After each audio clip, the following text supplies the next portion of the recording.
Basically, you know, there was some stuff that did hit home with me. I know it's a nerd film and stuff like that. Probably you guys are gonna make fun of me, but the whole concept of like the countdown to the new Star Wars film was just, I mean, that just reminded me of me. And you know how, especially when they show the theater dim, and then all of a sudden the lights, you know, the Star Wars, long time ago in a galaxy far, far away appear, and all the fans go crazy. That was me and my friends back in '99, and then everybody just, you know, like, man, what if this shit sucks? And you did stand in line for the Star Wars movies, didn't you? I did line up, yeah, for episode 2. Actually, I was jealous of the people who lined up for episode 1. They looked like a lot of fun, you know. So how many days did you stand in line for episode 2? Episode 2? I don't even remember, man. How many for episode 3 was what? I don't even remember. 48 days, right? Well, yeah, 48 days, but, you know, we went home and took showers and stuff like that, you know, so, but, hey, the people in the theater seemed like they enjoyed the movie. Yeah. You know, it was all the cliches and stuff. But didn't you think kind of some of the jokes were kind of lame? They were pushed. Particularly come in natural. How about the Star Trek, Star Wars fans fight? Wasn't that kind of...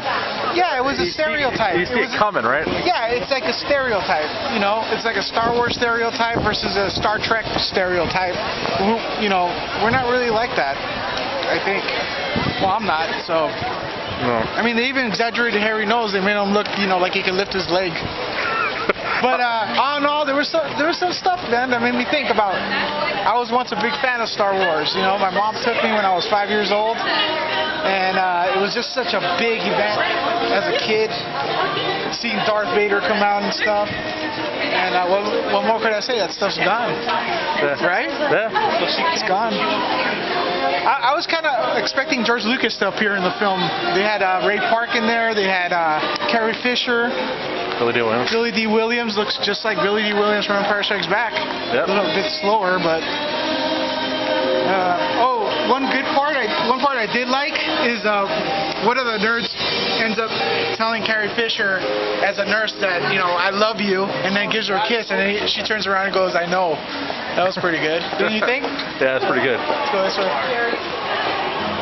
Other than that, you know, Kevin Smith, I'm just done with Kevin Smith. I don't get the guy. I know a lot of people like him.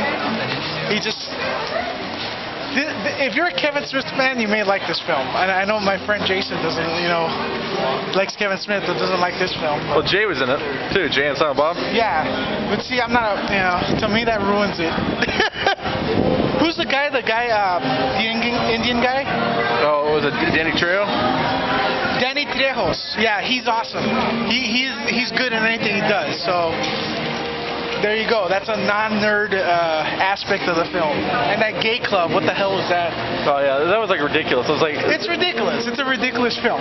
Like a lot of the movie just seemed kind of to me like... Forced. It was forced, and it didn't seem like it was like really believable.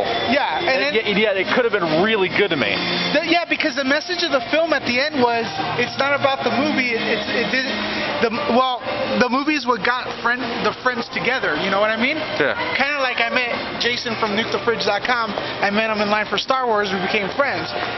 Movies now suck, but we remain friends, and that could have been the message for the... Excuse me, it's raining here. That could have been the message in the film, you know. Well, it was the message of the film, but it just wasn't executed correctly because they were trying to figure out, it seemed like, how do we throw in a Star Wars joke here, you know? Yeah. It's like everything was a Star Wars joke, and it was just to the point where it was forced, you know? So, but overall, you'd probably, you wouldn't recommend it unless you were like a really big Star Wars nerd. Yeah, you know, you can wait till video. Because otherwise, a person probably wouldn't get the jokes then, huh? I don't know, because it seemed like the jokes were so stereotypical. If you want to go in as a Star Wars fan, you could be like, hey, you know, that's what we do. Or if you're just someone who, like, not really a casual Star Wars fan, you could go ahead and look at it and go, yeah, look at those nerds, the way they act, you know, if you believe it. You could look at it both ways. Alright. I mean, this isn't going to win an Oscar or anything like that, but oh well. It didn't really, it's better than Indiana Jones. Is it better than Star Wars? Episode 1, 2, and 3? Dude, honestly, yeah. Well, there you go. It should have Luke, you know, it should... I know Lucas is in this film, but it should have him thinking that, man... you know, you let the people down. Well, there you go. All right, guys. That's my take. And next week, don't forget to come back, and we will have reviews on the remake for Friday the 13th here on NukeTheFridge.com.